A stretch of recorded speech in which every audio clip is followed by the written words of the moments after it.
Hello friends, എൻ്റെ ഇന്നത്തെ topic നിങ്ങൾക്ക് എല്ലാവർക്കും ഒരുപാട് സംശയമുള്ളൊരു ടോപ്പിക്കാണ്. അതായത് നമ്മളുടെ സ്കിൻ ടൈപ്പ് എങ്ങനെ നമുക്ക് സ്വയം മനസ്സിലാക്കാൻ സാധിക്കും. ഞാനതൊന്ന് വിശദമാക്കാം. അതായത് നിങ്ങൾ ചെയ്യേണ്ട ഒരു കാര്യം ഇതാണ്. നിങ്ങൾ ആദ്യം നിങ്ങളുടെ മുഖം ഒരു ജെൻറ്റിൽ ഫേസ് വാഷ് വെച്ച് വാഷ് ചെയ്യുക. വാഷ് ചെയ്തതിന് ശേഷം ഒരു മണിക്കൂർ വെയിറ്റ് ചെയ്യുക. ഈ ഒരു മണിക്കൂറിനുള്ളിൽ നിങ്ങളുടെ മുഖത്ത് ഒരു തരത്തിലുള്ള പ്രൊഡക്റ്റും അപ്ലൈ ചെയ്യാൻ പാടില്ല. ഒരു മണിക്കൂറിന് ശേഷം നിങ്ങൾ നിങ്ങളുടെ കണ്ണാടിയിൽ പോയി നിങ്ങളുടെ മുഖം ഒന്ന് നിരീക്ഷിക്കുക. അപ്പോൾ നിങ്ങളുടെ മുഖം വളരെ ടൈറ്റായിട്ട് ഫീൽ ചെയ്യുക, വളരെ റഫായിട്ട് തോന്നുക. പിന്നെ നമ്മളുടെ മുഖത്ത് നമ്മളുടെ സ്കിന്നിൽ വെളുത്ത പൊടി പോലെ ഇങ്ങനെ ഇളകുന്നതായിട്ട് നമുക്ക് തോന്നും. അങ്ങനെ നിങ്ങൾക്ക് തോന്നുന്നുവെങ്കിൽ അത് ഡ്രൈ സ്കിൻ ആയിരിക്കും. എന്നാൽ ഓയിലി സ്കിൻ ആവട്ടെ, നിങ്ങളുടെ മൂക്ക്, നെറ്റി ഭാഗം, അതായത് പൊതുവേ നിങ്ങളുടെ മുഖത്ത് ഒരു ഷൈനി ഫീൽ ആയിരിക്കും.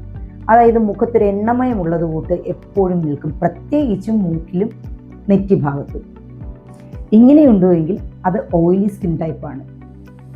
എന്നാൽ ഇത് രണ്ടുമല്ല, അതായത് മൂക്കിൻ്റെ ഭാഗത്തും നെറ്റിയുടെ ഭാഗത്തും ഓയിൽ നിലനിൽക്കുകയും നിങ്ങളുടെ രണ്ട് കവിളിൻ്റെ ഭാഗത്ത് ഡ്രൈ ആയിട്ടിരിക്കുകയും ചെയ്യുകയാണെന്നുണ്ടെങ്കിൽ അത് കോമ്പിനേഷൻ സ്കിൻ ടൈപ്പാണ്.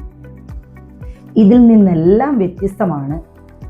ഓയിലിയുമല്ല എന്നാൽ ഡ്രൈയുമല്ല, ആ ഒരു അവസ്ഥയാണ് നമ്മൾ നോർമൽ സ്കിൻ ടൈപ്പ് എന്ന് പറയുന്നത്. ഞാൻ ഈ പറഞ്ഞ സ്കിൻ ടൈപ്പിനെ എല്ലാം ഉൾപ്പെട്ടു വരുന്ന ഒരു സ്കിൻ കണ്ടീഷനുണ്ട്. അതാണ് സെൻസിറ്റീവ് സ്കിൻ ടൈപ്പ്. അതൊരു സ്കിൻ ടൈപ്പ് അല്ല.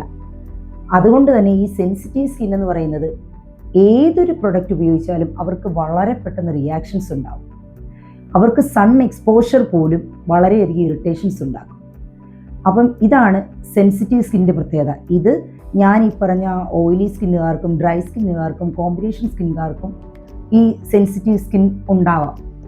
അപ്പോൾ നിങ്ങളുടെ സ്കിൻ ടൈപ്പ് അറിഞ്ഞുകൊണ്ട് അതിനനുയോജിച്ച പ്രൊഡക്റ്റുകളാണ് ഉപയോഗിക്കുന്നതെങ്കിൽ നിങ്ങൾ ആഗ്രഹിക്കുന്ന റിസൾട്ട് നിങ്ങളുടെ മുഖത്തിന് ലഭിക്കും.